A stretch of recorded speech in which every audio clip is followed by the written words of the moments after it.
the methods by which God speaks. தேவன் பேசுகிற விதங்கள். முதலாவது தேவன் பேசுகிற விதம். ஓகே, நான் நிறைய லிஸ்ட் கொடுக்க போகிறேன், 1-2 நீங்கள் முடிந்தாலும் எழுதிக்கோங்க. முதலாவது தேவன் முகமுகமாய் பேசுகிறார். Okay, first God speaks to man face to face. This is the first dimension that has been opened. தேவன் முதலாக ஆதாமோடு எப்படி பேசினார்? முகமுகமாய் பேசினார். அதே போல மோசேயோடும் தேவன் என்ன பண்ணாரு? முகமுகமாய் பேசுகிறார். So the first methodology or method by which God communicates, or by the channel by which God communicates, is face to face. Pastor, இதெல்லாம் இன்னைக்கு இருக்குதா? நிச்சயமா இருக்கிறது. தேவனால் கூடாத காரியம் ஒன்றுமே இல்லை. நம்ம யார் அதை தடுக்கிறதுக்கு? இப்படி நான் இன்னைக்கு பேச போறதெல்லாம் உங்களை அசாத்தியமான வாழ்க்கைக்கு நேராக அழைத்து செல்ல போகிறது. I want to move you into the spiritual realm. That's a supernatural realm. இதுவே ஒரு பெரிய பாடம், studying the supernatural spiritual realm. ஆனால் முகமுகமாய் தேவன் நம்மோடு கூட என்ன பண்ண முடியும்? பேச முடியும். முதலாவது இதை குறிப்பு வைத்துக் கொள்ளுங்கள். முடியாது என்ற எந்த காரியத்தை ஏற்றுக்கொள்ளாதீர்கள். என் கூடலாம் பேச மாட்டார் நீங்கள் முடிவு பண்ணிட்டீங்கன்னா, அவர் வந்தால் கூட நீங்கள் என்ன பண்ண முடியாது? அவரை ரெக்கக்னைஸ் பண்ண மாட்டீங்க, அவரை பேச விட மாட்டீங்க. அதனால என்னோடு தேவன் என்ன பண்ண முடியும்? எல்லாரும் சொல்லாமா, என்னோடு தேவன் முகமுகமாய் பேச முடியும். ஏன்னா அது தேவனுடைய இருதயத்தின் ஆசை.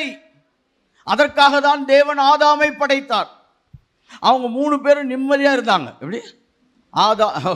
பிதா, குமாரன், பரிசுத்தாவியானவர். ஏன் ஆதாமை படைக்கணும்? ஏன்னா அவர் தன்னுடைய குடும்பத்தை விரிவாக்க விரும்பினார். He wants to have an extended family. ஆனால் தான் தேவன் தன்னுடைய சாயலின்படியும் ரூபத்தின்படியும் மனிதனை என்ன பண்றாரு? உருவாக்குகிறார். அப்ப குடும்பத்தை விரிவாக்குகிறார். இப்ப நம்ம பிள்ளையை பெற்றோம், வளர்க்குறோம். இல்லை நீ என் மூஞ்ச பார்க்காத, நான் என் மூஞ்ச பார்க்க மாட்டேன், 2 பேரும் ஹெல்மெட் போட்டே வாழ்றோம். எப்படி?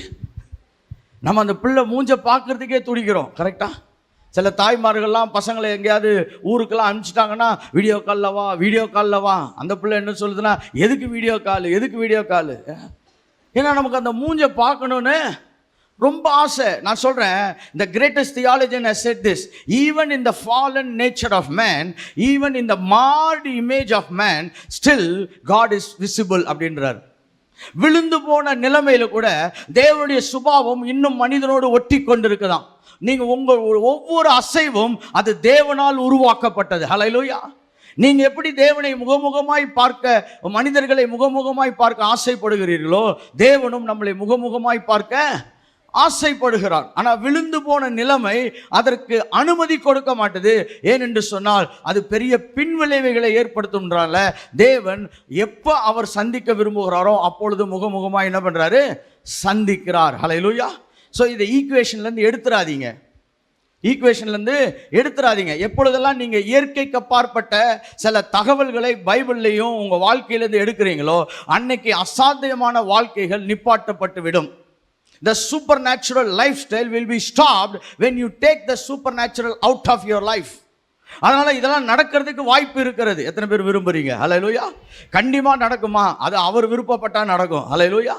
நான் விருப்பப்படலாம், ஆனா கர்த்தரை நான் ஃபோர்ஸ் பண்ண முடியாது. எத்தனை பேர் நம்புறீங்க? பாருங்க, இதான் ரொம்ப முக்கியமானது. கர்த்தாவே நீர் இப்படி தான் பேச வேண்டும். அவர் எப்படி வேணாலும் பேசுவார். கேட்கறதுக்கு நம்ம ஆயத்தமாக இருக்கணும். Hallelujah. The first thing is face to face communication. ஆதாமுக்கும் மோசேக்கும் நடந்தது போல. இரண்டாவது, there can be a direct voice. ஒரு தெளிவான சத்தம் நம்மளுக்கு நேரடியாக வந்து சேரலாம். there can be a direct voice. இதுக்கும் யாரு உதாரணம்னா ஆதாம் தான். கர்த்தர் சாயங்காலத்தில் வந்து என்ன பண்றாரு? ஆதாமோடு பேசி கொண்டிருக்க. அவன் பாவம் செய்த பிறகு கூட கர்த்தர் வந்து கேட்கிறாரு, ஆதாமே நீ எங்கே இருக்கிறாய்? இப்ப சில பேர் அந்த வசனத்தை படிக்கும் பொழுது ஏதோ கடவுள் கண்ணாமூச்சி விளையாடி இருந்தார் மாதிரி கேட்பாங்க. அப்படி ஆதாம் போய் ஒளிஞ்சுக்கிட்டான், பாவம் கர்த்தரால கண்டுபிடிக்க முடியல. இருந்ததே 2 பேர் தான், அவங்கள கண்டுபிடிக்கிறதுக்கு என்ன பிரச்சனை? ஆதாம என்ன கேட்கிறாருன்னா, நான் உன்னை என்ன நிலைமையில படைச்சேன், நீ என்ன நிலைமையில போய் உட்கார்ந்துருக்கிற? ஏனென்றால் என்னுடைய நேரடியான சத்தத்தை நீ சந்திப்பதற்கு முழு தைரியமாய் நின்று கொண்டிருந்தாய், ஆனால் இன்றைக்கு போய் ஒளிந்து கொண்டிருக்கிறாய், மறைந்து கொண்டிருக்கிறாய். So there is a direct voice of God. இரண்டாவது, நேரடியான தெய்வீக சத்தம். மூன்றாவது, ஓகே, ட்ரீம்ஸ், கனவுகள். வேதத்தில் அதிகமாய் பயன்படுத்தப்பட்டது கனவுகள். இது நடக்கணும்னா இது தூக்கத்தில் மட்டும்தான் நடக்க முடியும். அதனால தான் இது அடிக்கடி நடக்க முடியுமான்னு கேட்டிங்கன்னா பிரச்சனை. ஆனால் தேவன் அநேக இடத்துல தூக்கத்தில் போய் தேவன் என்ன பண்ணியிருக்காரு, மக்களோடு கூட சந்தித்திருக்கிறார். ஒருத்தர் அப்படி தான் என்கிட்ட வந்து சொன்னார், எனக்கு எப்போ பார்த்தாலும் கனவு தான் வருது அப்படின்னாரு. நான் கேட்டேன், ஏன் எந்திரிச்சு ஜோம் பண்ணுறதே இல்லையான்னு. எப்படி கரெக்டாக சொன்னீங்க? நான் சொன்னேன், இதுக்கு சொல்கிறதுக்கெல்லாம் பெரிய தீர்க்க தரிசன ஆவிலாம் தேவையில்லை. என்ன பகலில் ஒழுங்காக பைபிள் படித்து ஜோம் பண்ணா பேசுகிறத அப்பயே பேசியிருப்பார்.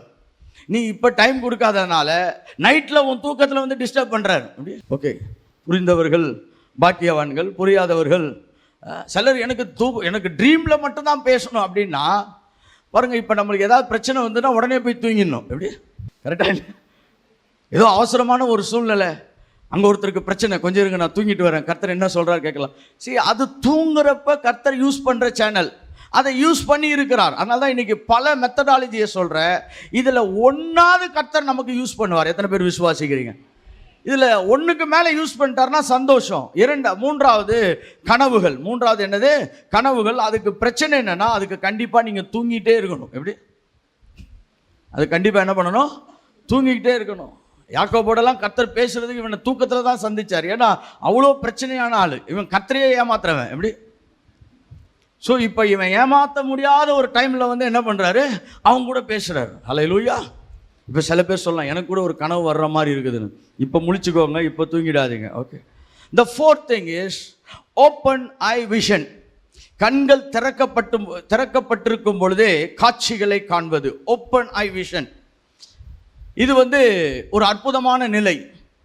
இதற்கு தேவன் எல்லாரையும் கூப்பிட்டு வர்றதில்லை, ஆனால் ஒரு சிலரை கண்டிப்பாக கூப்பிட்டு வந்திருக்கிறார். இன்றைக்கி நான் இதை ஃபுல்லாலாம் டீச் பண்ண முடியாது, ஆனால் கொஞ்சம் உங்களை ஆசையை தூண்டி விட விரும்புகிறேன். எத்தனை பேர் விசுவாசிக்கிறீங்க? பாருங்க, ஒரு சில டைம் பிரசங்கம் பண்ணும்பொழுது கர்த்தர் சில வேலை எங்களுக்கும் பாயிண்ட் கொடுப்பார். அவன் ஆசையை மட்டும் தூண்டி விட்டுரு, வேறு எதை நான் அப்புறம் பார்த்துக்கிறேன். இப்படி. ஸோ அதனால் இன்றைக்கி எல்லாத்துக்கும் மொத்தமாக சொல்லுங்கன்னா சொல்ல முடியாது. நான் ஒன்று ஒன்று சொல்கிறேன், உங்களுக்கு எது ஆசையாக இருக்குதோ அதுக்காக ஜெபம் பண்ண ஆரம்பிச்சிருங்க. ஹல்லேலூயா. Open eye vision. கண்கள் திறக்கும் பொழுதே நீங்கள் காட்சிகளை பார்க்க ஆரம்பிப்பது. கண்கள் திறந்திருக்கும் பொழுதே என்ன பண்ணுவது? நீங்கள் காட்சிகளை பார்க்க ஆரம்பிப்பது. இதற்கு ரொம்ப பிரச்சனை இல்லாத விஷயம் என்னன்னா, நீங்கள் கண்ணை மூட வேணாம். எப்படி? பிரச்சனை இல்லாத விஷயம் என்னது? இதில் கண்ணை மூட வேணாம். ஆனால் இது எல்லாருக்குமே கிடைக்குமானா தெரியாது. ஏனென்றால் பழைய ஏற்பாட்டிலே இப்படியாக பார்க்கக்கூடியவர்களுக்கு பேர் என்னன்னா சீயர். SEER. அவர்களை பேர் தான் த சீயர் ப்ராஃபட் என்று சொல்லுவோம். பார்வை தீர்க்கதரிசிகள். இவங்களுக்கு பேர் என்னது? பார்வை அவங்க பார்ப்பாங்க. ஆனால் தான் அந்த தீர்க்கதரிசியினுடைய வேலைக்காரன் வந்து சொல்கிறான் பாருங்க, ஜனங்கள்லாம் நிறைய பேர் எதிர்த்திருக்காங்கன்னா அவன் தீர்க்கதரிசி சொல்கிறான், கண்களை திறக்கட்டும் அப்படின்னு. இவங்களை சுற்றி இருக்கக்கூடிய பெரிய படையையும் தேவனுடைய தூதர்களையும் என்ன பண்ணுறான்? அவன் பார்க்கிறான். கரெக்டாக? So his eyes has been opened. That is called seers. இவர்கள் பார்வை தீர்க்கதரிசிகள். இன்றைக்கும் பூமியில் நிறைய பார்வை தீர்க்கதரிசிகள் இருக்கிறார்கள். அவர்களுக்காக நான் தேவனுக்கு நன்றி செலுத்துகிறேன். ஹல்லேலூயா. ஆனால் இந்த பார்வை தீர்க்கதரிசிக்கிட்ட ஒரு பிரச்சனை இருக்குது. பார்த்ததை ஒழுங்காக வியாக்கியானம் செய்யணும், இல்லாட்டி பிரச்சனையாயிடும். பார்த்ததை ஒழுங்காக என்ன பண்ணணும்? வியாக்கியானம் செய்யணும், இல்லாட்டி என்ன பண்ணிடும்? பிரச்சனை ஆகிடும். அதனால் you have to depend on the inspiration, you have to depend on the interpretation. So பார்வையில் நான் பார்க்குறேன் பாஸ்டர், நிறைய காட்சி பார்க்குறோம், ரொம்ப சந்தோஷம். அதுக்கு வியாக்கியானம் கிடைக்கலன்னா நீங்கள் பார்க்காம இருக்கிறதும் பார்க்குறதும் ஒன்று தான். எத்தனை பேருக்கு புரியுது? பார்த்து ஒன்றும் புரியாமல் இருக்கிறவனுக்கும் ஒன்றை பார்க்காம இருக்கிறவனுக்கும் வித்தியாசமே கிடையாது. நீங்கள் எல்லாத்தையும் ஒரு அம்மா அப்படி தான் ஒரு மீட்டிங்கில் வந்து சொல்லிச்சு, நான் கழுகை பார்த்தேன், அதுக்கு சாட்சி கொடுக்கணுமா? மைக் கேட்டுச்சு. நான் சொன்னேன், எதுக்கு உனக்கு மைக்கு அப்படின்னா, இல்லை கழுகு பார்த்தேன். சரி, பார்த்து இப்போ என்ன நடக்குது? நிறைய பேர் ஜூவில் கூட போய் பார்த்துன்னு வரான். அப்படி கரெக்டாக? காட்சி பார்க்கறது ரொம்ப முக்கியம் இல்லை, அதை இன்டர்பிரேட் பண்ணலன்னா அந்த காட்சிகளுடைய அர்த்தங்கள் கலைந்து போய்விடும். So God uses vision. அவர் ஒவ்வொரு டைமையும் ஒவ்வொன்றையும் யூஸ் பண்ணுவார். அதனால தான் அவருக்கு தேவன் என்று பேர். ஹல்லேலூயா. அவர் எதை வேணாலும் எப்போ வேணாலும் யூஸ் பண்ணுவார். இன்னும் புதுசாக கூட கண்டுபிடிப்பார். நான் இந்த சப்ஜெக்டுக்காக நான் ஆராய்ச்சி செய்யும் பொழுது அநேக பரிசுத்தவான்களுடைய ஆராய்ச்சிக்கு பின்னாடி நான் கண்டுபிடிச்ச பாருங்க, கிட்டத்தட்ட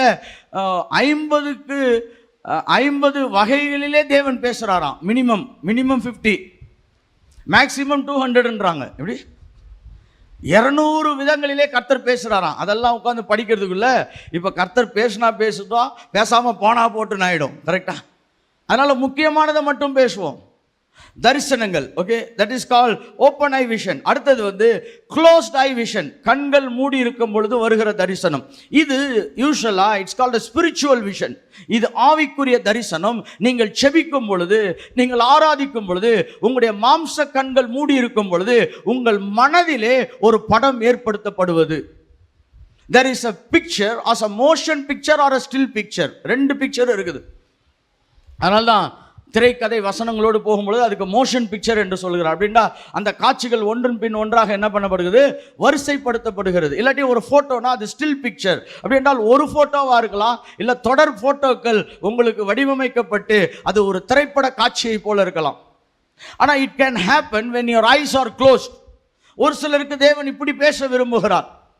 இன்னைக்கு நம்மளுடைய பெரிய பிரச்சனை என்னன்னா, அவர் எப்படி பேசுறார் என்பதையே கண்டுபிடிக்கிறது இல்லை. அவர் எப்படி பேசுறார் என்பதையே கண்டுபிடிப்பதில்லை. So God speaks through open eye vision, God speaks through closed eye vision. Okay, மூன்றாவது, அதுக்கப்புறம் ஆறாவதாக கர்த்தர் ஞான திருஷ்டி அடைவதன் மூலமாக, in English we call it as trance. இதுக்கு என்னது? trance. தமிழ்ல வந்து ஞான திருஷ்டி என்று சொல்கிறோம். அப்படி என்றால் உங்களுடைய ஐம்புலன்களும் கொஞ்ச நேரத்துக்கு வேலை செய்யாதபடி அது தொங்கவிடப்படுகிறது. a suspended physical senses. நீங்கள் செத்தவர்களை போல இருப்பீர்கள், ஆனால் சாகாமல் இருப்பீர்கள். எத்தனை பேருக்கு நான் சொல்றதெல்லாம் புரியுது பாருங்க. நான் ரொம்ப வருஷம் இங்கிலீஷில் தான் பிரசங்கம் பண்ணேன். இப்போ கொஞ்ச நாளாக தான் தமிழில் பிரசங்கம் பண்ணுறேன். அதனால் தமிழ் படித்து கிட்டத்தட்ட நிறைய தமிழ் வார்த்தைகளை கற்றுக்கிட்டேன். அதுக்காக கர்த்தருக்கு நன்றி செலுத்துகிறேன். செத்தவனை போல இருப்பீங்க, ஆனால் சாகாமல் இருப்பீங்க. எப்படி? It's called trance. அப்படி தேவன் ஒருவனை சந்திக்கும் பொழுது பல மணி நேரம் அவன் சரீரம் செத்ததை போல கிடக்கும். நிறைய பரிசுத்தவான்கள் அதை எக்ஸ்பீரியன்ஸ் பண்ணியிருக்கிறாங்க. நிறைய பரிசுத்தவான்கள் அதை எக்ஸ்பீரியன்ஸ் பண்ணியிருக்காங்க. அது நமக்கும் ஏற்பட முடியும். தேவன் ஒருவனை சந்திப்பதற்கு பல வழிகளை வைத்திருக்கிறார். அதுதான் இன்றைக்கு நம்ம பேசுகிற கூற்று. ஆமென். அவர் ideology is that God speaks in many methods. நம்ம கர்த்தர் பேசுறார் என்று சொன்னால் ஒரே விதங்களுக்குள்ளாக நாம் கடந்து செல்ல முடியாது. So God speaks through trance. நம்ம ஞான திருஷ்டி அடைந்து அதற்கு பின்பாக நாம் அநேக காரியங்களை புரிந்து கொள்ளுகிறவர்களா என்ன பண்ணப்படலாம், எடுத்துக்கொள்ளப்படலாம். இது பவுலுக்கு நடந்திருக்கிறது, யோவானுக்கு நடந்திருக்கிறது. ஓகே, சரி. அடுத்தது ஏழாவதாக கர்த்தர் எப்படி பேசுறார்? தேவதூதர்களை அனுப்பி பேசுகிறார். நீங்கள் நோட்ஸ் எடுக்கிறவங்களா இருந்தால் நீங்கள் வீட்டில் போய் இதை ஒவ்வொன்றா உட்காந்து தியானம் பண்ணுங்க. பெரிய அற்புதமான செயல்களை கர்த்தர் செய்வார். நோட்ஸ் எடுக்கிறதுடைய வல்லமை நான் சொல்கிறேன் பாருங்க. அதன் மேலே எனக்கு கையை வச்சு ஜெபிக்கலாம். ஹல்லேலூயா. கர்த்தாவே, இதில் நிறைய காரியங்கள் சொல்லியிருக்குது, இதில் 1-2 எனக்கு நடக்கட்டும். எப்படி? இதில் என்ன நடக்கட்டும்? 1-2 நடக்கட்டும். God can send angels. இன்னைக்கு நிறைய பேர் ஏஞ்சல்ஸை பற்றி படிக்கணும்னா பயம். நம்ம வந்து பாருங்க, தேவையானதுக்கு பயப்படுறது இல்லை, தேவையில்லாததுக்கெல்லாம் பயப்படுவோம். பாருங்க, தேவதூதர்கள் வருவதும் ஏறுவதும் இறங்குவதோ அது பிள்ளைகளுடைய சுதந்திரம். ஹல்லேலூயா. இயேசுவுக்கு நடந்திருக்குது, பழைய ஏற்பாட்டில் நடந்திருக்குது, புதிய ஏற்பாட்டில் நடந்திருக்குது. எல்லா இடங்களிலுமே தேவதூதர்கள் ஏறுகிறவர்களும் இறங்குகிறவர்களுமா இருந்திருக்கிறார்கள். ஏன்னா தேவதூதர்கள் வந்து இந்த பூமியில நேரடியாய் வேலை செய்ய முடியாது, ஒரு மனிதனோடு கூட இணைந்துதான் வேலை செய்ய முடியும். அதனால தான் கர்த்தர் ஏஞ்சல்ஸ் அனுப்பி நம்ம கூட இணைந்து வேலை செய்வதற்கு நம்மளை ஆயத்தப்படுத்துகிறார். So God can send angels. God can send angels. நான் இந்த வரிசைகளை சொல்லிவிட்ட பிறகு இப்போ வேற யாராவது வந்துட்டாங்களா என்ன பாஸ்டர் அப்படின்னா, அதுக்கும் ஒரு சின்ன விடயத்தை நான் கொடுக்க விரும்புகிறேன். ஆனால் முதலாவது இதை படித்துக் கொள்ளுங்கள். அடுத்தது, God can speak to us through scriptures. எழுதப்பட்ட வேதாகமத்தின் அடிப்படைகளிலே தேவன் நம்மோடு கூட என்ன பண்ண முடியும், பேச முடியும். Through scriptures. இப்போ ஒரு சிலர் என்னன்னா பைபிள் மூலமா மட்டும்தான் பேசுவார். See, don't restrict God. That's my answer. Don't restrict God. இப்போ இயேசு வாழ்ந்த காலத்தில் அன்னைக்கு என்ன பைபிளை படிச்சிட்டு இருந்தாங்க எல்லாரும்? There was a living word. Hallelujah. அங்கு ஜீவிக்கிற வார்த்தையாகிய கிறிஸ்துவை அவர்கள் கேட்டுக்கொண்டிருந்தார்கள். ஸோ பைபிள் ரொம்ப முக்கியம். அதான் கார்டினல் பிரின்சிபல்ஸ் என்று சொல்லுகிறோம். It's absolute principal. பட் அதன் மூலமாக மட்டும்தான் தேவன் பேசுவார் என்று நீங்கள் தேவனை வகையறுக்க முடியாது, வகையறுக்க கூடாது. அது சரியான வழி, நேர்த்தியான வழி, அற்புதமான வழி. இப்போ பைபிள் படித்து குழம்பி போனவனே நிறைய பேர் இருக்காங்க. என்னுடைய இறையியல் அனுபவத்தில் பைபிள் படிக்காமல் குழம்பி போனவனை விட பைபிள் படித்து குழம்பி போனவன் தான் அதிகமாக இருக்கான். Because I've been teaching the word of God for last 28 years. சாதாரண விசுவாசிகள் தெளிவாக இருக்கிறான். அப்படி கர்த்தர் நல்லவர், உயிரோடு எழும்பிட்டார், மறுபடியும் வருவார், நம்மளை ஆசீர்வதிப்பார். நீங்கள் இறையல்வாய்கிட்ட போனீங்கன்னா அவர் வந்தவர் கடவுள் தானா அப்படின்னு ஒரு கேள்வி வைக்கிறான். நல்ல பைபிள் படிச்சவனுக்கு தான் நிறைய பிரச்சனை வருது. So Bible reading is correct, but it has to be inspired by the Holy Spirit. வேதாகமத்தை படிக்கும் பொழுது அதில் அசைவாடின ஆவியானவருடைய துணையோடு படிக்க வேண்டும். ஹல்லேலூயா. நீங்க வெறும் எழுத்துக்களை படித்தீங்கன்னா அது நமக்கு கதையாகவும் சம்பவமாகவே மாறிவிடும். சரி, அடுத்த ஒரு பகுதிக்கு நேராக 9வது, how God speaks to us through written anointed books, hallelujah, and teachings. தேவன் அபிஷேகிக்கப்பட்ட எழுத்துக்களின் மூலமாய் நம்மோடு பேசுகிறார். அபிஷேகிக்கப்பட்ட எழுத்துக்களின் மூலமாய் பேசுகிறார். பாருங்க, இந்த பூமியில் 3 நபர்கள் மிக பரிசுத்த நிலைகளை செயல்படுத்தினவர்கள் 3 பேர் இருந்தாங்க. அதில் ஒன்று ஓரல் ராபர்ட்ஸ். அதில் ஒன்று யார்? Oral Roberts. ஒரு பெரிய டென்ட் ஹீலிங் ரிவைவல் குருசேட்ஸ்லாம் நடத்தினவர். அவர் டென்ட் மீட்டிங் நடத்தி அநேக லட்சக்கணக்கான மக்களை தெய்வீக சுகத்துக்குள்ளாய் வழி நடத்தினவர். அடுத்தது T.L. ஆஸ்போர்ன். இவர் உலகம் எங்கும் சென்று பெரிய பெரிய ஹீலிங் குருசேட் நடத்தி கோடிக்கணக்கான ஜனங்களை தேவனுக்கு அறிமுகப்படுத்தி இருக்கிறார். ஹல்லேலூயா. இதில் 3வது ஒருத்தர் இருக்கிறார். அவர் பேர் கென்னத் ஏகின் என்பவர். இவர் நாட்டை விட்டு அவ்வளோ வெளியே போனது கிடையாது. ஆனால் அவருடைய பிரசங்கங்கள் எல்லாம் புஸ்தகங்களாக எழுதி உலகம் முழுவதும் அனுப்பி இருக்கிறார். ஆக்சுவலாக இவங்க 2 பேருடைய இம்பேக்டை தாண்டி இன்றைக்கி ஒவ்வொரு தேசத்திலும், சொல்லப்போனால் ஒவ்வொரு மாநிலங்களிலும், தேசத்தில் இருக்க எல்லா மாநிலங்களிலும் கென்னத் ஏகின் அவர்களுடைய புக் போய் அசைவுகளை ஏற்படுத்தாத இடமே கிடையாது. There was anointed writings. There was a அபிஷேகிக்கப்பட்ட எழுத்துக்கள். ஹல்லேலூயா. இந்த மாதிரி நிறைய பேர் இருக்கிறாங்க. எனக்கு கென்னத் ஏகின் நல்லா தெரியும், அதனால் நான் சொல்லுகிறேன். இன்னும் சில பரிசுத்தவான்கள்லாம் இருக்கிறாங்க. அவங்களும் உலகம் முழுவதும் புக்குகளை எழுதி அனுப்பியிருக்கிறாங்க. இதை நீங்கள் படிக்கும் பொழுது கர்த்தர் அதன் மூலமாக உங்களோடு கூட என்ன பண்ணுவார்? பேசுவார். ஏன்னா எழுதப்பட்ட வேதாகமத்தை விளக்குவதற்கு தான் புஸ்தகம் கொடுக்கப்படுகிறது. The books are all explanation on the written word of God. எழுதப்பட்ட புஸ்தகங்கள்லாம் அந்த எழுதப்பட்ட வார்த்தையை விளக்குவதற்காய் பயன்படுத்தப்படுகிறது. நான் கதை புஸ்தகத்தை குறிச்செல்லாம் சொல்லலை, நான் அபிஷேகிக்கப்பட்டு தேவ மனிதர்கள் எழுதின புஸ்தகங்கள். ஓகே. 2வது, த அனாயிண்டட் சர்மன்ஸ். Anointed sermons. நீங்கள் தெய்வீகமான அபிஷேகிக்கப்பட்ட பிரசங்கங்களை கேட்கும் பொழுது தேவன் பேசுவார். நான் இன்னைக்கு வரிசைப்படுத்துகிறேன் பாருங்க, நிறைய இருக்குது, சின்ன சின்னதாக இருக்கும். நீங்கள் எழுதி கொள்ளுங்கள். யாரோ ஒருவருடைய பிரசங்கத்தில் தான் மக்கள் ரட்சிக்கப்படுகிறார்கள். யாரோருடைய பிரசங்கத்தில் தான் அவர்களுக்கு வெளிப்பாடு கிடைக்குது. கர்த்தர் யார் என்பது தெரிகிறது, சுகம் என்ன என்று தெரிகிறது, ஆசீர்வாதம் என்ன என்று தெரிகிறது. The word prosperity can be understood when somebody preached on a subject like that. நீங்க ஒரு சிலர் ஆசீர்வாதம் என்று சொன்னாலே ரொம்ப எதிர்மறையாய் பேசிக் கொண்டிருக்கிறார்கள். அப்படி என்னன்னா அவங்க அந்த சப்ஜெக்ட் இன்னும் உட்கார்ந்து கேட்கலன்னு அர்த்தம். சில பேர் விசுவாசத்தை குறித்து எதிராக பேசிட்டு இருப்பாங்க, அவர்கள் விசுவாசத்தை இன்னும் கேட்கவில்லை. சில பேர் தெய்வீக சுகத்தை விரோதமாய் பேசுவார்கள்.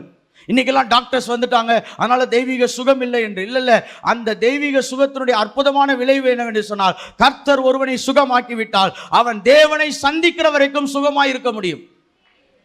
ஹல்லேலூயா. If you are divinely healed, you will be eternally healed. அந்த சப்ஜெக்டை நீங்க கேட்டீங்கன்னா அந்த பாடத்திட்டம் உங்களுடைய வாழ்க்கையில வேலை செய்யும். நீங்க நல்ல திருமணத்தை நடத்த வேண்டும் என்று சொன்னால் you have to study about marriage and family. எப்படி கல்யாணம் பண்ணணும்னு ஒழுங்கா படிக்கணும். ஏன்னா நம்ம எல்லாம் கல்யாணம் பண்ணிட்டு தான் படிக்கிறது. அப்ப கண்டிப்பா சொல்லும் எல்லாமே ரெட் லைட்டா எரியும், ஆனா மாத்தி அமைக்க முடியாது. எப்படி நீங்க எந்த சப்ஜெக்டை ஒழுங்கா படிக்கிறீங்களோ அந்த சப்ஜெக்ட்ல பெரிய வெற்றியை காண்பீர்கள். you have to study the marriage and family. நிறைய பேர் குடும்பம் பிள்ளைலாம் பெற்று எடுத்துட்டு தான் இப்போ எப்படி குடும்பத்தை நடத்துறதுன்னு கஷ்டப்படுறான். ஆனால் நீங்கள் ஒழுங்காக கேட்டுட்டு குடும்பத்தை ஆரம்பித்து இருந்தீர்கள், அநேக தவறுகளை நீங்கள் தவிர்த்திருக்கலாம். ஹல்லேலூயா. So God speaks through anointed sermons.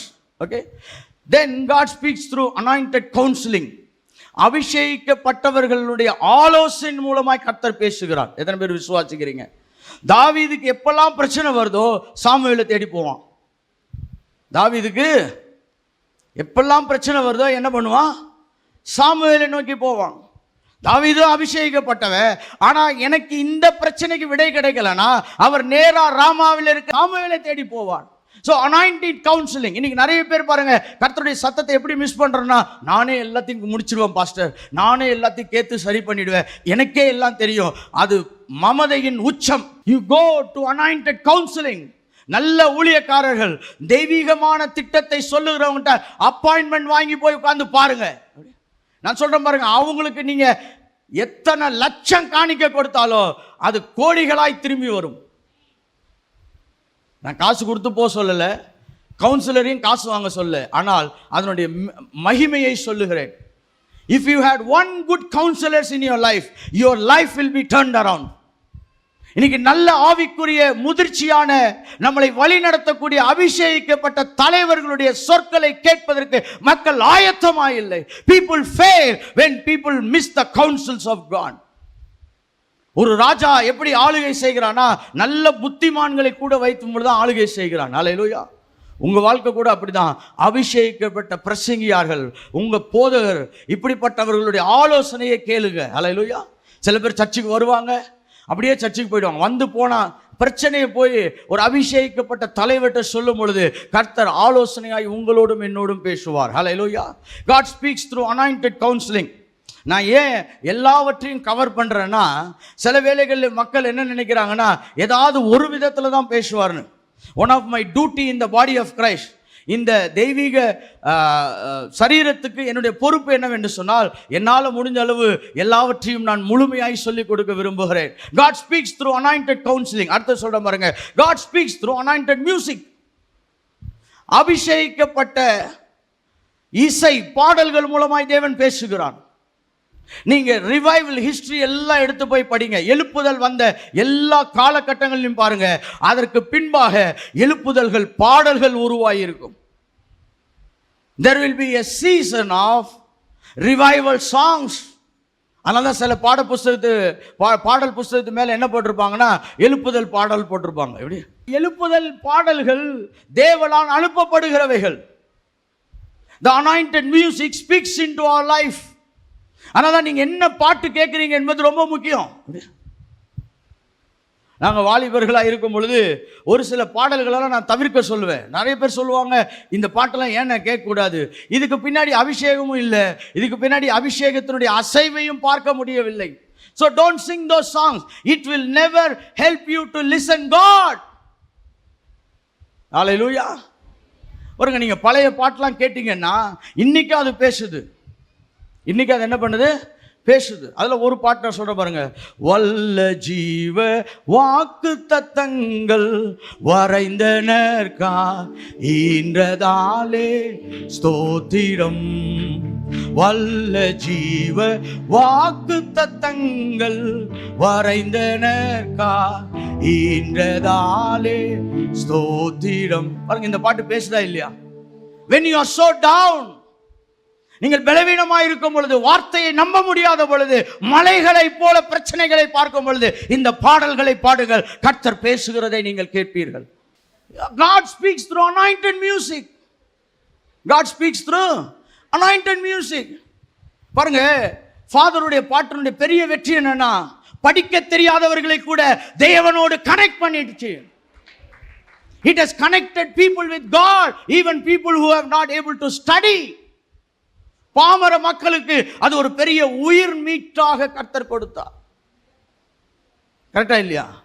So God speaks through anointed music. நான் சொல்றேன் பாருங்க, எதையுமே தவறாய் பார்க்காதீர்கள், தேவனை மிஸ் பண்ணி விடுவீர்கள். பக்கத்துல பார்த்து சொல்லுங்க, எந்த விஷயத்தையும் அற்பமாகவும் தவறாகவும் பார்க்காதீர்கள், கர்த்தர் அதன் மூலமாய் பேசுவார்.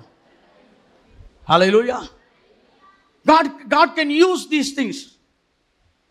நான் எதுக்கு இவ்வளோ சொல்கிறேன்னா, நிறைய வேலையில் என் கூட பேசினாரான்னு கவலை இருக்குது. அந்த கவலையை நான் நீக்க விரும்புகிறேன். எத்தனையோ விதங்களில் தேவன் பேசி இருக்கிறார். You are still connected with God. அடுத்தது பாருங்க, மனசாட்சியின் மூலமாய் தேவன் பேசுகிறார். கர்த்தர் எப்படி பேசுகிறாரு? மனசாட்சியின் மூலமாய் பேசுகிறார். இதுக்கு சரியான பேர் என்னன்னா, the policeman of your soul. உங்க ஆத்மா, உங்க ஆவி ஆத்மாவில் ஒரு போலீஸ்மேனை கர்த்தர் வச்சிருக்கிறார், தப்பு எது கரெக்ட் எதுன்னு சொல்றதுக்கு. எப்படி நீங்க பாருங்க, போலீஸ்மேனை பார்த்த உடனே எல்லாருக்குமே இந்த மனசாட்சி வேலை செய்ய ஆரம்பிச்சிடும். குற்றம் இல்லாத மனசாட்சி தைரியமா அவர் பக்கத்திலே போவான். எப்படி குற்றம் இருக்கிறவன் பைக்கை திருப்பிட்டு போவான். கரெக்டா? சமீபத்தில் ஒரிசாவுக்கு போயிருந்த பாருங்க, அங்கே போனீங்கன்னா ஒரு கூட்டமே நின்றுட்டு இருக்குது, போக மாட்டுது. நாங்கள் காரில் போகிறோம், ஏன்டா போக மாட்டேறான்னு பார்த்தா அங்கே டிராஃபிக் போலீஸ் நிற்கிறான். அவனும் இங்கே வர மாட்டான், இவனும் அங்கே போக மாட்டான். எப்படி நாங்கள் ரொம்ப நேரமாக நின்று நாங்கள் தாண்டி போயிட்டோம், ஏன்னா எங்களுக்கு குற்ற மனசாட்சியில் பேப்பர் இருக்குது, நாங்கள் போயிட்டோம். அப்படி பாருங்க, there is a way that God speaks into us. நீங்கள் ஒவ்வொரு முறையும் தேவன் உங்களோடு பேசுவதற்கு அந்த மனசாட்சியை கர்த்தர் ஆன் பண்ணி வைத்திருக்கிறார். ஹல்லேலூயா. God speaks to us through consciousness. இதெல்லாம் பெரிய திட்டம். அதுக்குள்ள போகிறதுக்கு முன்னாடி நான் ஒரு மேலோட்டமாய் காண்பிக்க விரும்புகிறேன். God speaks to us through the burden of the heart. தெய்வீக பாரத்தின் மூலமாய் கர்த்தர் நம்மோடு கூட பேசுகிறார். எதன் மூலமா பேசுறாரு? தெய்வீக பாரம். யாருக்குமே அந்த மனதில் ஒரு பாரம் வந்திருக்காது, ஆனால் உங்களுக்கு அந்த பாரம் வரும். பாருங்க, பாரத்துக்கும் பேர்டனுக்கும் அப்ரெஷனுக்கும் வித்தியாசமான வார்த்தைகள். பேர்டன்னா கர்த்தர் தன்னுடைய மனதில் இருக்கிறத உன் மனதில் இறக்கி வைக்கிறது. அழுத்தம்னா என்னன்னா உன் மனசையே வேலை செய்ய விடாம மாத்துறது. அது பிசாசுகிட்ட இருந்து வர்றது. அது யார்கிட்ட இருந்து வர்றது? பிசாசுகிட்ட இருந்து வர்றது. ஆனால் தேவன் தன்னுடைய மனதில் இருக்க பாரத்தை உங்கள் மேல் இறக்கி வைக்கலாம். என்ற ஒருத்தர் கேட்டார், நீங்கள் எப்படி ஊழியத்துக்கு வந்தீங்க? நான் 2 லைனில் சொல்லிட்டேன். அவர் சொன்னார், என்ன இவ்வளோதானார்? நான் சிஎஸ்சி சர்ச் அட்டன் பண்ணேன், அங்கே ஒழுங்காக பிரசங்கம் பண்ணல, அதனால் ஒழுங்காக பிரசங்கம் பண்ணலான்னு ஊழியத்துக்கு வந்துட்டேன். இவ்வளோதான் சாட்சியே. எப்படி என்ன நீங்கள் கடல் பக்கத்துலையா போல கயிறு பக்கத்தில் போனீங்களா? போல. கரெக்டாக. நிறைய பேர் எப்படின்னா பிரச்சனையில் தான் கர்த்தர் இவனை தூக்குறாருன்னு நினைக்கிறாங்க. பாரத்தின் மூலமாய் தூக்குவார். நீங்கள் யாரோ ஒரு ஏழையை பார்க்க முடியும், கர்த்தர் சொல்வார் இவனுக்கு உதவி செய் என்று சொல்வார். இரவு முழுதும் உங்களால் தூங்க முடியாது, நீங்கள் போய் அவனுக்கு உதவி செய்த உடனே அடுத்த ஒரு கட்டத்தை தேவன் திறப்பார். அதுதான் the burden of the Lord. தேவனுடைய பாரம். சிறு பிள்ளைகளை பார்த்த உடனே உங்களுக்கு ஒரு பெரிய பாரம் வந்துடும், இவங்களுக்கு எப்படியாவது சண்டே ஸ்கூல் எடுக்கணும்னு. கரெக்டா? எனக்கு நான் ஊழியத்துக்கு வந்தது 17 வயசு. அப்போ நான் 18 வயசுலலாம் பிரசங்கம் பண்ண ஆரம்பிச்சிட்டேன் பாருங்க. அப்போ என் ஃப்ரெண்ட்ஸ் எல்லாம் கூப்பிட்டு உட்காந்து, நாங்கள் அப்போ தான் ஃபஸ்ட் இயர் இன்ஜினியரிங் படிச்சுட்டு இருந்தேன். அதனால் என் ஃப்ரெண்ட்ஸ் எல்லாம் கூப்பிட்டு வச்சு நான் சொன்னேன், நிறைய தலைவர்கள், போதகர்கள், ஊழியர்களுக்கெல்லாம் கிளாஸ் எடுக்கணும்னு. ஒரு 10 பேர் உட்காந்து நான் சொல்கிறேன், எனக்கு அப்போ 18 வயசு தான், நான் ஃபஸ்ட் இயர் இன்ஜினியரிங் படிச்சுட்டு இருக்கேன். எல்லாரையும் உட்கார வச்சு சொல்கிறேன், இந்த போதகர்களுக்கெல்லாம் நம்ம கிளாஸ் எடுக்கணும்னு. எல்லாரும் வாயில் கை வச்சு சிரிச்சானுங்க. எப்படி இந்த வாலி பசங்க இருக்கான், அவனுங்க சிரிக்க ஆரம்பித்தா நிப்பாட்ட வேற முடியாது. நீ போய் சொல்லிக் கொடுக்க போறியா? எல்லாரும் நீ சொன்னால் கேட்பாங்களா? எப்படி நான் சொன்ன சபை ஏன் இப்படி இருக்குது? இவ்வளோ அற்புதமான அபிஷேகம் இருக்கிறது, வார்த்தை இருக்கிறது, ஏன் சபை இப்படி இருக்கிறது? தலைவர்கள் சரியானால் வாழ்க்கையும் ஊழியமும் சரியாகும் என்று சொல்லி நான் 18 வயசுல பேச ஆரம்பித்தேன். ஆனால் இன்றைக்கு சொல்லுகிறேன், கிட்டத்தட்ட 6000 தலைவர்களுக்கு மேலே சந்தித்து அவர்களை பயிற்சி கொடுக்க கர்த்தர் உதவி செய்திருக்கிறார். It all started from the burden of the Lord. நேராக கர்த்தர் கனவுல வந்தாரா? இல்லை, எனக்கு பார்த்த உடனே ஒரு பெரிய பதஷ்டம் என் இருதயத்திலே, இதை எப்படியாவது சரி பண்ண வேண்டும். Then I become a teacher of God's word. ஏன்னா அப்படிதான் இவங்களை சரி பண்ண முடியும் என்பதை நான் கண்டுபிடிச்சேன். இப்போ ஒன்று கண்டுபிடிக்கிறேன் பாருங்க, எவ்வளோதான் டீச் பண்ணானோ இவனை அபிஷேகத்தில் முக்கி எடுக்கலன்னா இவனை சரி பண்ண முடியாது. It's all the burden of the Lord. So தேவன் தன்னுடைய பாரத்தின் மூலமாய் நம்மோடு கூட பேசுகிறார். ஹல்லேலூயா. அடுத்தது, God speaks through divine ideas. தெய்வீக தூண்டல்களினால் வரக்கூடிய சிந்தனைகள். Divine ideas. டிவைன் ஐடியாஸ் இதெல்லாம் எழுதி வச்சுக்கோங்க. இது எப்படி வரும்னா, திடீர்னு உங்க மைண்ட்ல ஒரு பிக்சர், ஒரு வார்த்தை வரும். But it is been prompted from the spirit. அது ஆவியிலே இருந்து தோன்றும், ஆனால் மனதிலே காட்சி அளிக்கும். எல்லாரும் சொல்லுங்க, ஆவியிலிருந்து தோன்றும், மனதில் காட்சி அளிக்கும். நீங்க சொல்லுங்க, எப்படி திடீர்னு இந்த வார்த்தை வந்துச்சு? எப்படி திடீர்னு இந்த வார்த்தை வந்துச்சு? a divine idea. Miles Munro சொல்றாரு, the greatest thing that man can ever have is an idea. உங்களுக்கு ஒரே ஒரு ஐடியா இருந்தா போதும், உங்க பிசினஸை நீங்க பெருசா மாத்திரலாம். ஹல்லேலூயா. ஒரு ஐடியா இருந்தா போதும், ஊழியத்தை நீங்கள் வெற்றிகரமாய் நிறைவேற்றலாம். ஒரே ஒரு ஐடியா இருந்தா போதும், குடும்பத்தை சரி பண்ணிடலாம், உன் கணவனை சரி பண்ணலாம், உன் மனைவியை சரி பண்ணலாம். நிறைய ஆண்களுக்காக நான் பேசுவேன் பாருங்க. ஏன்னா அவங்களுக்கு என்னன்னா, ஒரு ஐடியாவும் இல்லாம கல்யாணம் பண்ணிட்டான். இப்ப என்ன ஐடியால இருக்கிறான்னு அவனுக்கே தெரியல. இப்ப இது எப்படி சரி பண்ண முடியும்னு தெரியல. உனக்கு ஒரே ஒரு ஐடியா கிடைச்சதுன்னா உன் குடும்பத்தை நீ வெற்றிகரமாய் மாற்றி விடலாம். பெண்களுக்கு என்னன்னா, எல்லா ஐடியாவும் நாங்களே வச்சிருக்கிறோம், அதான் பெரிய பிரச்சனை. இதெல்லாம் ஓ ஐடியா, அது கர்த்தருடைய ஐடியா இல்லை. எப்படி இந்த குழந்தைங்களை வளர்க்கும் பொழுது அந்த பிள்ளைங்களுக்கு ஐடியா கொடுப்பாங்க பாருங்க, அந்த பிள்ளைகளே குழம்பிடும். ஏமா காலையில் ஒன்று சொன்னேன், மத்தியானம் ஒன்று சொல்கிறேன், நைட் ஒன்று, நாளைக்கு காலையில் இன்னொன்று சொல்கிறேன் பாரு. பாருங்க, we believe in divine ideas. ஒரே ஒரு காட்சி நம்முடைய கண்களிலும் மனதிலும் தேவன் கொடுக்க கூடுமானால் மாற்றி அமைக்கக்கூடிய வல்லமை. அதனால தான் சொல்லுவோம், one word from God can change your life. அந்த one word வரணும்ல, அந்த one word வரணும்ல. நம்ம 10,000 பிரசங்கம் பண்ணாலும் அந்த one word வரமாட்டுது. So I want to close this so that I can go and prepare you for the prayer. ஜெபத்துக்காக உங்களை ஆயத்தப்படுத்துறதுக்கு இன்னொரு தலைப்பை வைத்திருக்கிறேன். சரி, அடுத்தது டிவைன் ஐடியாஸ். ஓகே, அடுத்தது இன்னர் வாய்ஸ், உள்ளான சத்தம். அடுத்தது என்னது? உள்ளான சத்தம். இப்போ நான் என்னுடைய நம்பரெல்லாம் விட்டுட்டேன், ஏன்னா இது போனால் இப்போதைக்கு முடியாது போல. Inner voice. அடுத்தது வந்து அவுட்டர் வாய்ஸ். அடுத்தது என்னது? Outer voice. உள்ளான சத்தம், வெளியரங்கமான சத்தம். வெளியரங்கமான சத்தம் எதை குறித்து நான் சொல்றேன்னா, இது கர்த்தர் பேசுவார், உங்களுக்கு மட்டும்தான் கேட்கும், வேற யாருக்குமே கேட்காது. ஆனா கர்த்தர் டைரக்டா பேசும் பொழுது அது எல்லாருக்குமே கேட்கும். அதுதான் யாத்திராகமம் 20ஆம் அதிகாரத்தில் நடந்துச்சு.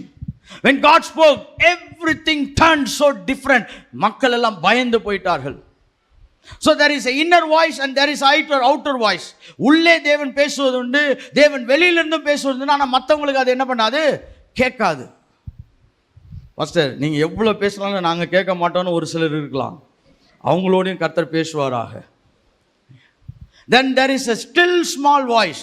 ஓகே, மிக அமைதியான மெல்லிய சத்தம். இதுதான் நிறைய பேருக்கு பிடிக்கும். எப்படி? 1 ராஜாக்கள் 19ஆம் அதிகாரம் 11ஆம் வசனத்தில் இருக்குது. மெல்லிய சத்தத்தில் பேசுவார். இதுக்கு நான் வச்ச பேர் என்னன்னா, இயர்ஃபோன் சத்தம். என்ன சத்தம்? இது உனக்கு மட்டும்தான் மெதுவாக கேட்கும். ஆனால் உன் மண்டை ஃபுல்லாக பிரச்சனை இருந்தால் இந்த சின்ன சத்தம் கேட்காது. மண்டை ஃபுல்லாக பிரச்சனை இருந்தால் இயர்ஃபோன் சத்தம் ஒழுங்காக என்ன பண்ணாது? கேட்காது. நிறைய பேர் சொல்லுவாங்க, அந்த மெல்லிய சத்தம், அதில் வந்து ஆரம்பத்தில் பேசுகிறார், போக போக சத்தம் அதிகமாயிட்டே இருக்கணும். அதான் ஆவிக்குரிய வளர்ச்சி. I believe in small voice, but don't believe and settle there. Hallelujah. அங்கே போய் என்ன பண்ணிடாதீங்க? தங்கி விடாதீங்க. Then God speaks through the gifts of the Holy Spirit. ஆவியின் வரங்களின் மூலமாய் தேவன் நம்மோடு கூட என்ன பண்றாரு? பேசுகிறார். இதுக்குள்ள போனா கஷ்டம், ரொம்ப வெளியே வர முடியாது. கடைசியாக God speaks through divine visitation. தெய்வீக சந்திப்புகளின் மூலமாய் தேவன் பேசுகிறார். எதன் மூலமாக பேசுறாரு? தெய்வீக சந்திப்புகளின் மூலமாய் பேசுகிறார். பாருங்க, நான் பேசுகிற சில தலைப்புகள் எல்லாம் யூடியூப்ல இருக்குது, நீங்கள் அதுக்கப்புறம் பின்னாடி போய் தேடி கண்டுபிடிச்சிக்கலாம். Anburaj media official. Okay, announcement அட்வர்டைஸ்மெண்ட்லாம் கிடையாது. இப்போ தெய்வீக சந்திப்பை பற்றி நீங்கள் படிக்கணும்னா நான் அதை ஒரு 10 மணி நேரம் பேசியிருக்கிறேன். எத்தனை மணி நேரம் பேசியிருக்கிறேன்? 10 மணி நேரம் பேசுங்க. இதை 10 நிமிஷத்தில் பேச சொன்னீங்கன்னா என்ன ஆகும்?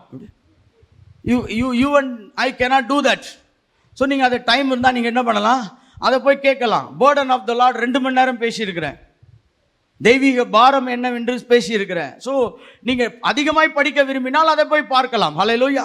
ஸோ உங்களுக்கு இன்ட்ரெஸ்ட் இருந்தால் கேட்கலாம். என்னுடைய வேதாகம கல்லூரி மாணவர்கள் எல்லாரையும் அதை கேட்க சொல்லியிருக்கேன். அதான் அது அவங்களுக்கு கொடுத்த அசைன்மெண்ட்.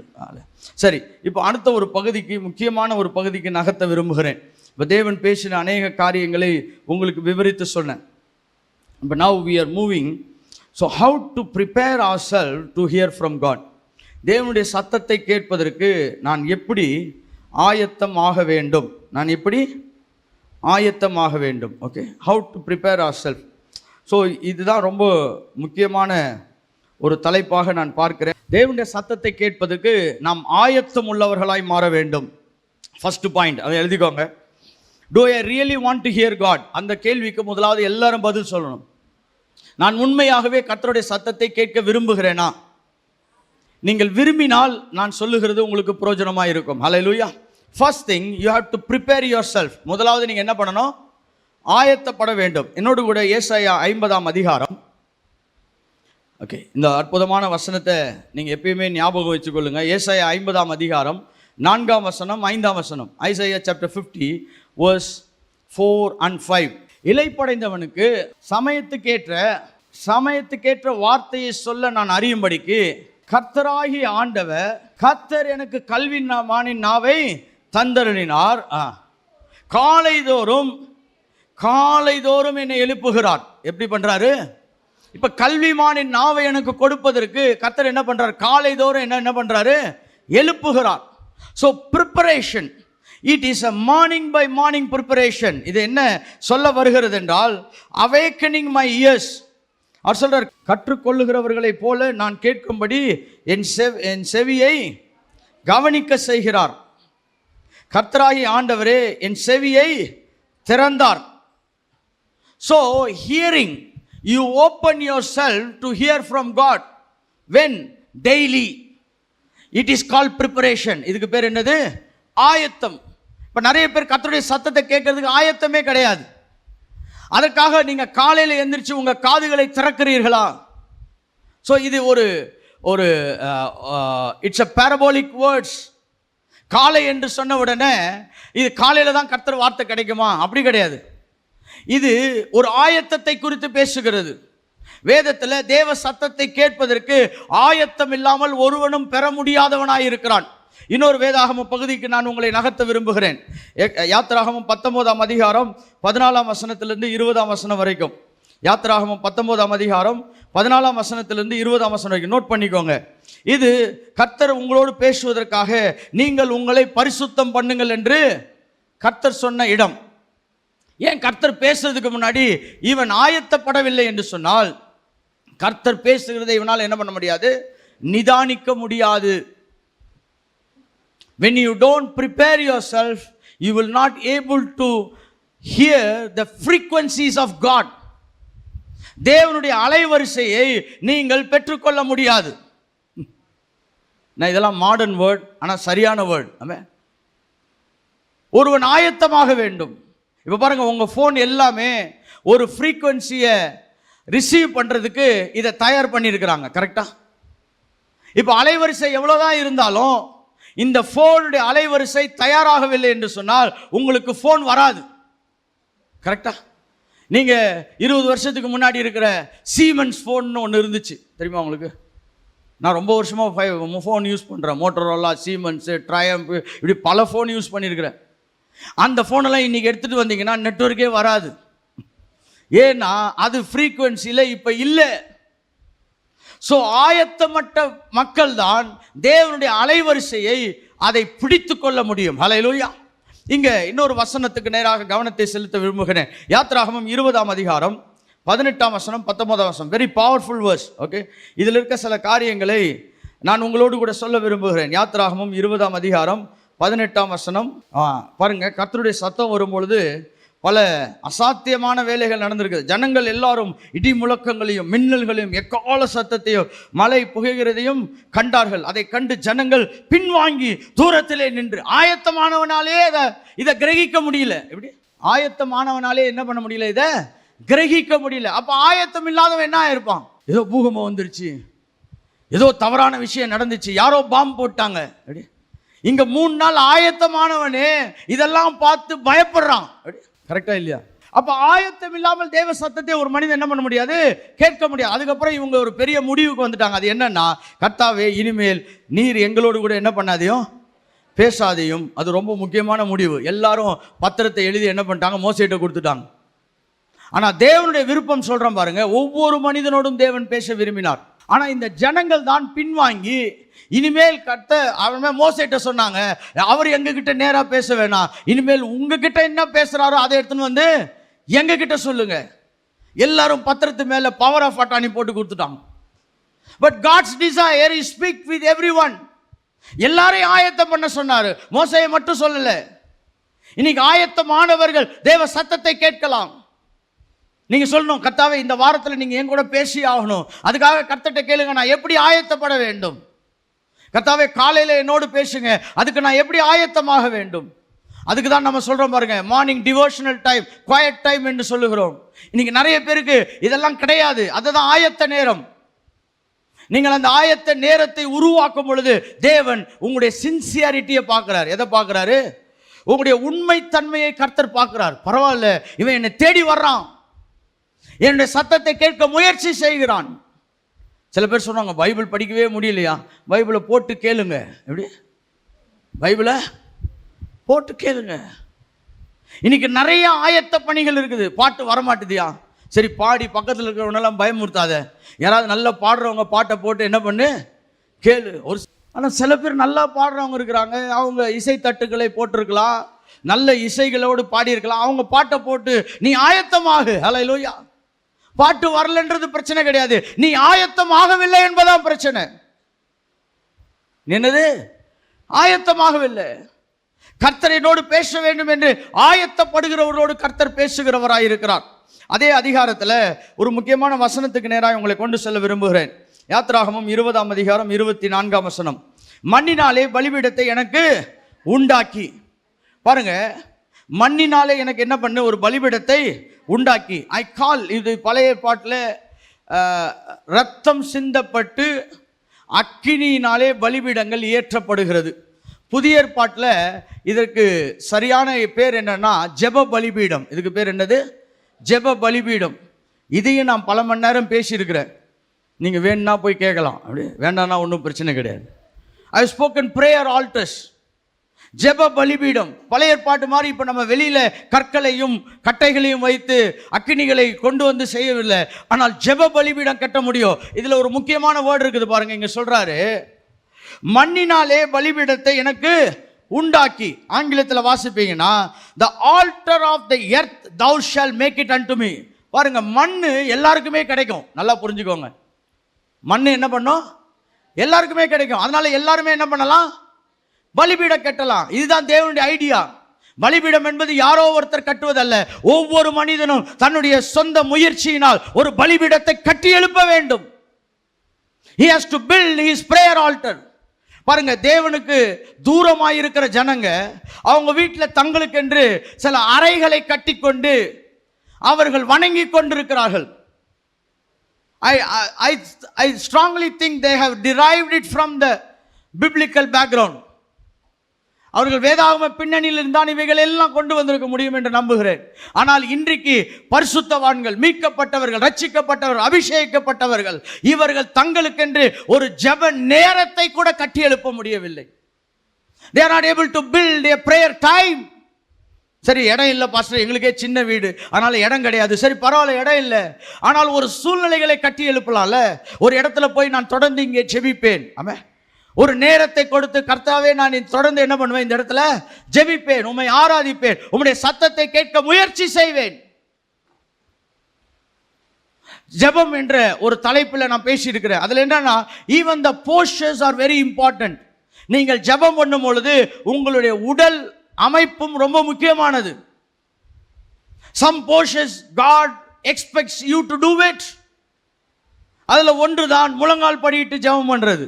இப்போ முட்டி வலி இருக்கிறவங்களாம் செய்திடாதீங்க, ஏன்னா இதை கேட்டுட்டு போய் செய்துட்டு அப்புறம் ஆர்த்தோ டாக்டர் என்ன திட்டுவார், யார் அந்த ஆள் பிரசங்கம் பண்ணுது. ஆனால் நல்ல முட்டி எப்படி நல்லா இருக்கிறவங்க கூட தங்கள் பலிபீடத்தை ஒழுங்காக என்ன பண்ணுறது கிடையாது, கட்டுறது கிடையாது. So when you don't build your prayer altar, it shows that you are not preparing yourself.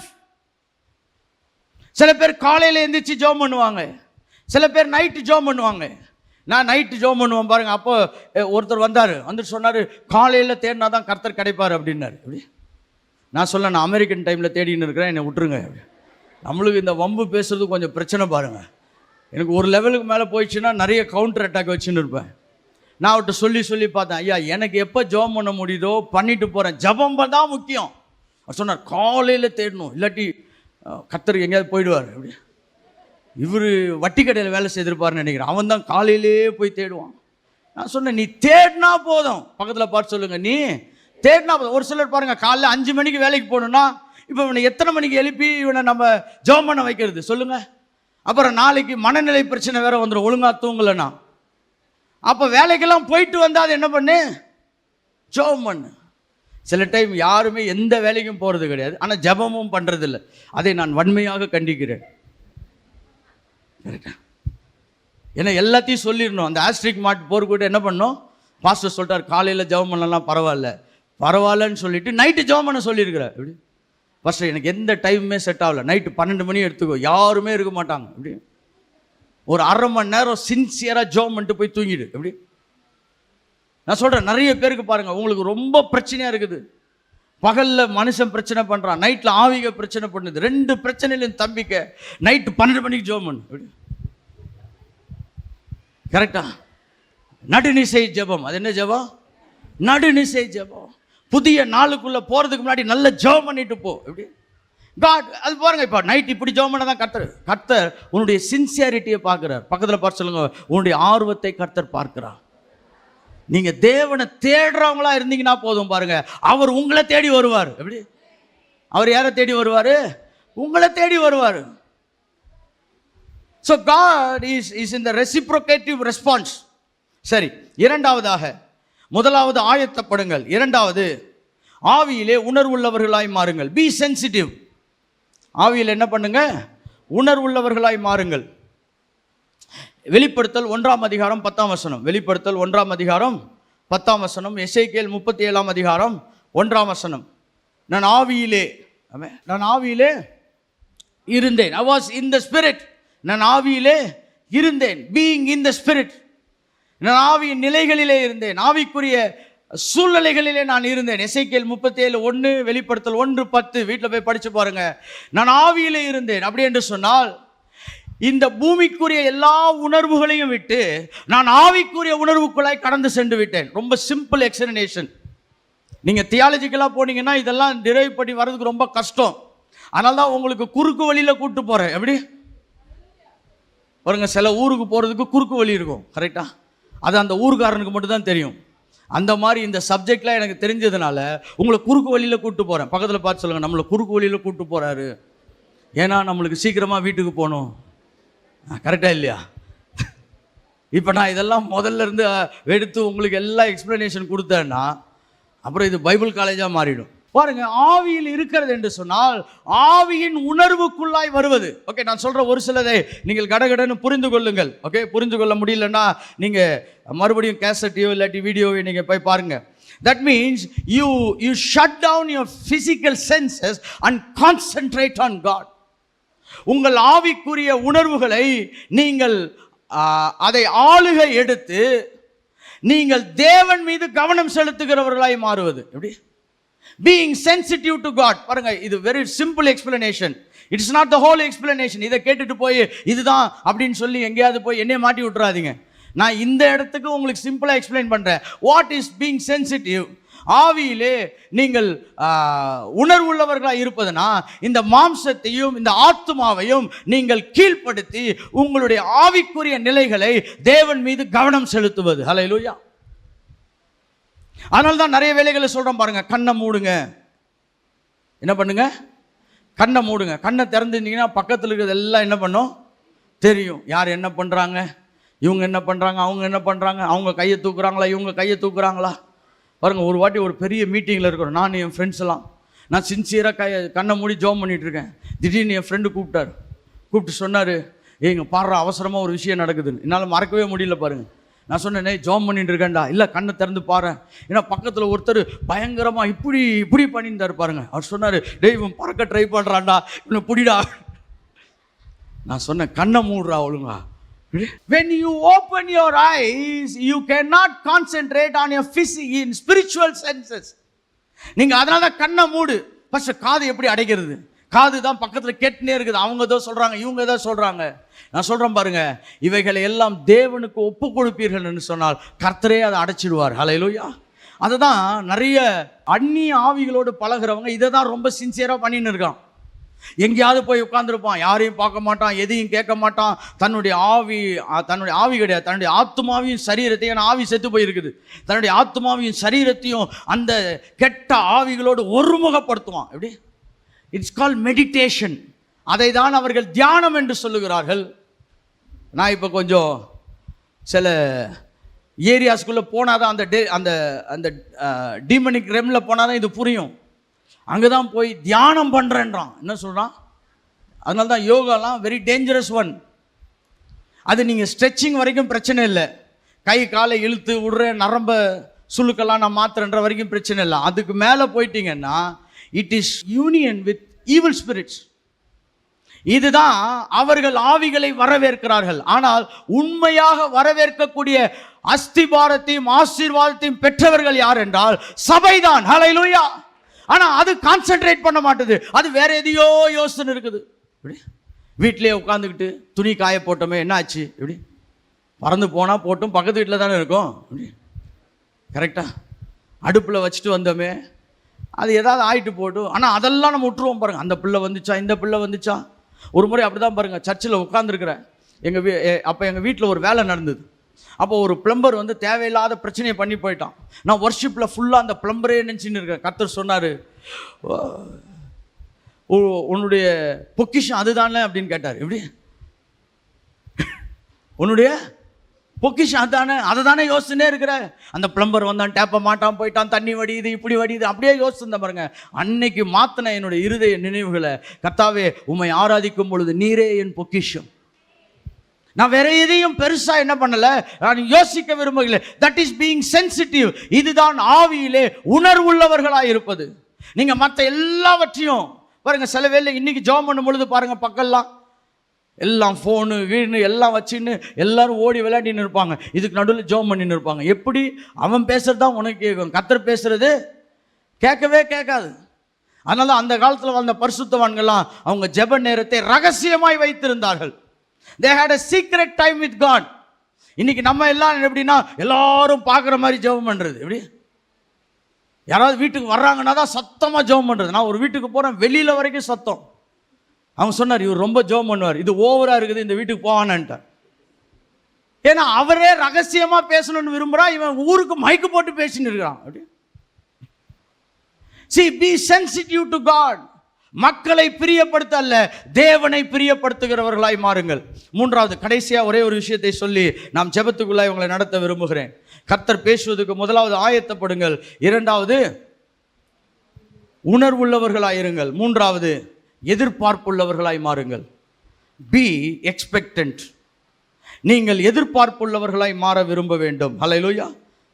பாருங்க, எதிர்பார்க்கிறவனுக்கு தான் இந்த பூமியில் எல்லாமே கிடைக்கும். அதான் கர்த்தர் சொன்னார், கேளுங்கள் கொடுக்கப்படும், தட்டுங்கள் திறக்கப்படும், தேடுங்கள் கண்டடைவீர்கள். இது எல்லாமே என்னன்னா, ஒரு மனுஷன் என்ன எதிர்பார்க்குறானோ அதுதான் அவனுக்கு நிறைவேறும். சில பேரை பார்த்துருக்க பாருங்க, எனக்கு கல்யாணம் நடக்கணும், கல்யாணம் நடக்கணும், திடீர்னு கார்டு எடுத்துன்னு வந்து நின்றுப்பான். ஏன்னா அதையே தேடின்னு தான் கண்டுபிடிச்சிட்டான். எப்படி? எனக்கு எப்படியாவது கல்யாணம் நடக்கணும். ஏன்னா நான் வாலிபர் கூட்டத்திலேருந்து வர்றோம் பாருங்க, அங்கே இவங்க பண்ண எல்லா சேட்டையும் எனக்கு தெரியும். நீங்கள் என்ன தேடுறீங்களோ அதான் கிடைக்கும். ஒரு சில சொல்லுவாங்க, நான் வேலை தேடிக்கிட்டே இருக்கேன், வேலை தேடிக்கிட்டே இருக்கேன். வீட்டிலே இருக்க மாட்டான், அவனுக்கு சீக்கிரமாக வேலை கிடச்சிடும். ஏன்னா பூமியின் பிரமாணம் அது. நீ எதை தேடுகிறாயோ அதை நீ என்ன பண்ணுவாய்? கண்டடைவாய். What is your expectation? இன்றைக்கு இந்த 1.5 நாள் செலவழித்த உங்களை பார்த்து கேட்கிறேன், உங்களுடைய எதிர்பார்ப்பு என்ன? எப்படியாவது வீட்டுக்கு போயிடணும் பாஸ்டர். கரெக்டாக வீட்டுக்கு போயிடணும் பாஸ்டர். வீட்டுக்கு போய் ஒரு சூடாக ஒரு டீ போட்டு குடிச்சு இந்த எதிர்பார்ப்போடு இருந்தீங்கன்னா இவ்வளோ நேரம் பண்ண எல்லா முயற்சியும் என்ன ஆகிடும்? வீணாக போயிடும். You have to build your expectation. ஒரே ஒரு வசனத்தை வாசிக்கலாம். ஆபகூக் 2ஆம் அதிகாரம், ஆபகூக் 2ஆம் அதிகாரம் 1ஆம் வசனத்தை வாசிக்க போகிறோம். நான் காவலிலே தரித்து அரணிலே நிலை கொண்டு அவர் எனக்கு என்ன சொல்லுகிறார் என்று அவர் என்னை கண்டிக்கும் போது நான் என்ன உத்தரவு சொல்ல வேண்டும் என்று கவனித்து பார்ப்பேன். I will stand upon my watch and set me upon the tower, and I will watch to see what he will say unto me, and what I shall answer when I am reproved. சொல்றாரு, நான் காவலில் நின்று கொண்டிருக்கிறேன். பாருங்க, இது எதுக்கு அடையாளம்னா, நீங்க பெரிய பெரிய அரண்மனைகள் இல்லாட்டி மிலிட்ரி கேம்ப்ல பார்த்தீங்கன்னா அந்த கார்னரில் ஒரு பெரிய டவர் வச்சுருப்பாங்க. அங்கே ஒரு போலீஸ்காரர்களோ இல்லாட்டி ஆர்மி பீப்புளோ நின்றுட்டு இருப்பாங்க. ஏன்னா யாராவது இந்த இடத்துக்கு வராங்களான்னு என்ன பண்ணுவாங்க, பார்த்துக்கிட்டே இருப்பாங்க. நான் நக்சலைட் ஏரியாக்குள்ளெல்லாம் நிறைய போயிருக்கிறேன் பாருங்க, அதனால அந்த கேம்பெல்லாம் நான் பார்த்துருக்குறேன். அதனால எனக்கு அது கொஞ்சம் புரியுது அவர் என்ன சொல்ல வராரு. அரணிலே காத்திருப்பான். அப்படின்னா பிரச்சனையான நேரத்தில் கூட அவன் அரணை விட்டு போக மாட்டான். அங்கே நின்று என்ன சொல்ல வரார், என்ன எதிரி வருகிறார் என்று பார்த்து கொண்டிருக்கிறார். அவன் தான் எதிர்பார்ப்பு உள்ளவர். இன்றைக்கு உங்களுக்கு ஒரே ஒரு சேலஞ்ச் கொடுக்கிற, கர்த்தர் என்னோடு பேசுவார் என்று எதிர்பார்ப்போடு நின்று கொண்டிருந்தார், கர்த்தர் நிச்சயமாய் உன்னை சந்தித்து உன் வாசல்களை கர்த்தர் திறந்து விடுகிறவராய் மாடுவார். What is your expectancy? கர்த்தர் அவர்கிட்ட பேசி என்கிட்ட சொல்லட்டும். Don't be a second hand Christian. Don't be a இரண்டாம் முறை வாங்கப்பட்ட கிறிஸ்தவர்களாய் மாறிவிடாதீர்கள். God wants to keep you a personal relationship. பாருங்க, யார் மூலமாவது பேசினா நான் அதை அற்புதமாக ஏற்றுக்கொள்கிறேன். எனக்கு நல்ல தீர்க்க தரிசன வார்த்தையில் வரும்பொழுது மனதார அவர்களை ஆசீர்வதிக்கிறேன். ஆனால் அதற்கு முன்பாக கர்த்தர் என்னோடு கூட பேசுகிறவராய் இருக்கிறார். என் கூடயும் பேசுவார். அடுத்தது எனக்கு சில டைம் புரியலன்னா யாரை வச்சாவது பேசுவார். ஹல்லேலூயா. ஆனால் முதல்ல என் கூட பேச தேவன் விரும்புகிறார். எத்தனை பேர் சொல்கிறீங்க? நான் ஆயத்தமாக இருக்க விரும்புகிறேன். நான் அரணிலே காத்து. எல்லாரும் அந்த வசனத்தை சேர்த்து படிப்போம். எல்லாரும் சேர்ந்து படிப்போமா? நான் என் காவலிலே தரித்து, ஆமென், அரணிலே நிலை கொண்டிருந்து அவர் எனக்கு என்ன சொல்லுவார் என்று. போதும், அவர் எனக்கு என்ன சொல்லுவார் என்று. ஹல்லேலூயா. பைபிளை படிக்கிறதுக்கே ஒரு ஸ்டைல் இருக்குது. ஆமென். அவர் என்ன சொல்றார் அப்படின்றது இல்லை, என்ன சொல்லுவார் என்று அப்படின்னும் பொழுது பாருங்க, ஒரு எதிர்பார்ப்பு வருகிறது. சில வேளை நம்ம ஃபோன் கால்காக வெயிட் பண்ணின்னு இருக்கோம். அந்த ஃபோன் வந்தவுடனே அவ்வளோ பெரிய சந்தோஷம். நான் சொல்கிறேன், தேவன் என்னோடு பேச அவர் வெயிட் பண்ணி கொண்டிருக்கிறார். நான் ஆயத்தமாக இருந்தால் நிச்சயமாக என்னை தேவன் சந்திப்பார். அப்படியே எழும்பி நிற்போம். இந்த 3 காரியங்களை ஞாபகம் வைத்துக் கொள்ளுங்கள். கர்த்தர் உங்களோடு பேசுவதற்கு நீங்கள் ஆயத்தமாகுங்கள், உணர்வுள்ளவர்களாய் மாறுங்கள், எதிர்பார்ப்புள்ளவர்களாய் மாறுங்கள். ஹல்லேலூயா. அப்படியே கரங்களை உயர்த்தி கொஞ்ச நேரம் நம்ம செபிக்க போகிறோம். கர்த்தாவே, நாங்கள் நேரத்தையும் காலத்தையும் உங்களுடைய சமூகத்தில் செலவு செய்திருக்கிறோம்ப்பா. ஓ தேங்க்யூ ஃபாதர். உங்களுடைய பைபிளெல்லாம் வச்சுட்டு கொஞ்ச நேரம் எந்திரிச்சு நின்று என் கூட சேர்ந்து ஜெபிக்க முடியாது. உங்களை அன்போடு அழைக்கிறேன். ஒரு ஃபியூ மினிட்ஸ் தான் நான் உங்களை ரிலீஸ் பண்ண விரும்புகிறேன். ஓ ரைஹாலா பௌ ஷிபோ கபா. கொஞ்ச நேரம் ஜெபம் பண்ணுங்க. கர்த்தாவே, நான் ஏதோ ஏனோ தானோன்னு வரலப்பா. உண்மையாகவே என் நேரத்தை நான் உங்களுடைய கரத்திலே கொடுக்கும்படியாக வந்திருக்கிறேன். என்னுடைய சித்தத்தை உங்களுடைய கரத்திலே கொடுக்கும்படியாக வந்திருக்கிறேன். என்னுடைய உணர்வுகளை உங்களுடைய கரத்திலே கொடுக்கும்படியாக வந்திருக்கிறேன். இன்னைக்கு எவ்வளவோ பிரச்சனைகள் இருக்குது, இதை யாராலும் தீர்க்க முடியாது என்பதை நம்புகிறேன். உம்முடைய சத்தம் மட்டும்தான் எனக்கு தீர்க்க முடியும். உம்முடைய கர்த்தாவே, உம்முடைய சமூகத்திலிருந்து வரக்கூடிய அந்த ஆழமான தெய்வீக திட்டங்கள் தான் இதை தீர்க்க முடியும் என்று நம்புகிறேன். கர்த்தாவே, நான் பெரிய எதிர்பார்ப்போடு உம்முடைய சமூகத்தில் வருகிறேன். எல்லாரும் கரங்களை உயர்த்தி கர்த்தர்ட்ட சொல்லுவோம், கர்த்தாவே, நான் எதிர்பார்ப்போடு வருகிறேன்ப்பா. என் கூட நீங்க என்ன வழியில பேசினாலும் நான் அதை ஏற்றுக்கொள்ள விரும்புகிறேன். என்னோடு கூட என்ன வழியில பேசினாலும் நான் ஏற்றுக்கொள்ள விரும்புகிறேன். கர்த்தாவே, என்னுடைய இருதயம் ஆயத்தமாய் இருக்கிறது. என்னுடைய இருதயம் ஆயத்தமாய் இருக்கிறது. ஓ ஹல்லேலூயா. ஒரு சில நிமிடங்கள் அப்படியே ஆவியில செபிக்க போகிறோம். ஒரு அபிஷேகத்தின் நிறைவை கர்த்தர் நம் மத்தியிலே ஊற்றும்படியாய் விரும்புகிறார். நீங்கள் போகும்பொழுது புது பலன் அடைந்து ஹல்லேலூயா. ஏன்னா இதுவரைக்கும் செய்ய முடியாதவைகளை எல்லாம் நீங்கள் செய்வதற்கு கர்த்தர் உங்களை பலப்படுத்த விரும்புகிறார். கர்த்தர்ட்ட கேளுங்க, கர்த்தாவே, எனக்கு இவ்வளவு போதிச்சீங்களே, எனக்கு உம்முடைய பலன் தேவைப்பா. இதை நானா போய் செய்ய முடியாது. நீர் என்னை பலப்படுத்தாவிட்டால் உம்முடைய சத்தத்தை நான் கேட்க முடியாது. Lord, strengthen me, O Father. Lord, fill me with your spirit. உம்முடைய ஆவியினாலே என்னை நிரப்புங்க. இன்னொரு விசை நிரப்பும்படியாய் நாங்கள் செபிக்கிறோம். கர்த்தாவே, பழுதாய் போன அந்த தெய்வீக திட்டங்கள் எல்லாம் மறுபடியும் உயிர்ப்பிக்கப்படுவதாக.